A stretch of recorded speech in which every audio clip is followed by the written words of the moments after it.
in the mid-70s, you began to speak quite frequently about the new society, and seemed, perhaps on the basis of some of the initial work being done in the area of businesses and communities, the experiments that we were carrying out in those days, you seem to be creating some sort of synthesis, and at least envisaging something quite total, which you referred to as a new society.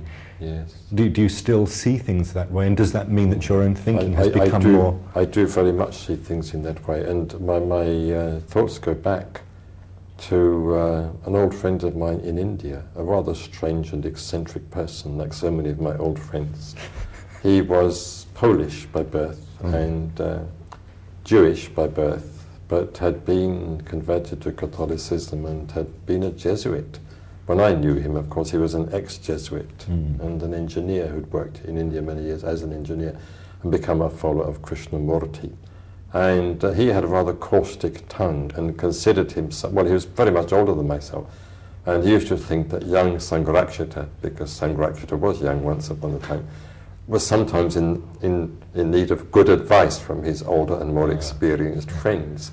So when I started going around among the ex-untouchables, lecturing on Buddhism, he was very pleased, and he always supported me.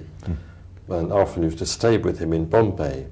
And one day he said to me, Sangharakshita, here you are, going around amongst these untouchables, doing your best to be a Buddha.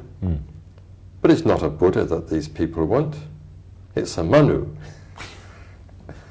A Manu meaning a lawgiver, Manu being the primeval Indian, not to say Hindu, lawgiver. And I thought about this, and I thought, well, yes, he's right in a way.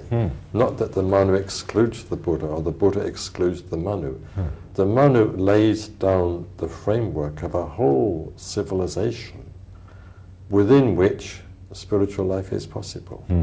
A Manu lays down the framework, in principle. I'm not saying that the actual Hindu Manu succeeded in doing this from a Buddhist point of view, but a Manu in the broadest sense lays down the principles of a whole civilization, the civilization which will make possible the leading of the spiritual life.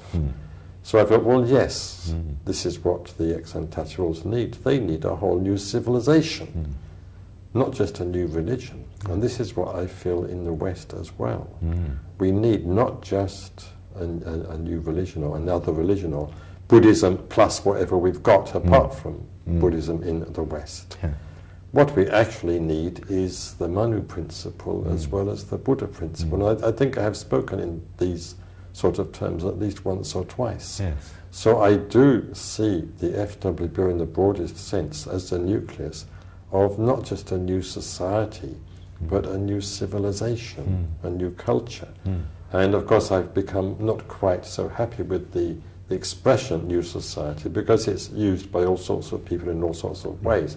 Just like the expression the new man. The new man, according to some newspaper articles I've seen, is, well, the husband who's happy to wash the dishes and change the baby's nappies. That's the new man. So perhaps we'd better go back to Indian terminology and just speak of the Arahant, or the stream entrant, and not of the new man. And perhaps we need to find a similar traditional term for the new society, so that, well, we are more clearly understood. So yes, I would see the FWBO as providing the nucleus, not just of a new society in that sense, but of a whole new civilization and culture.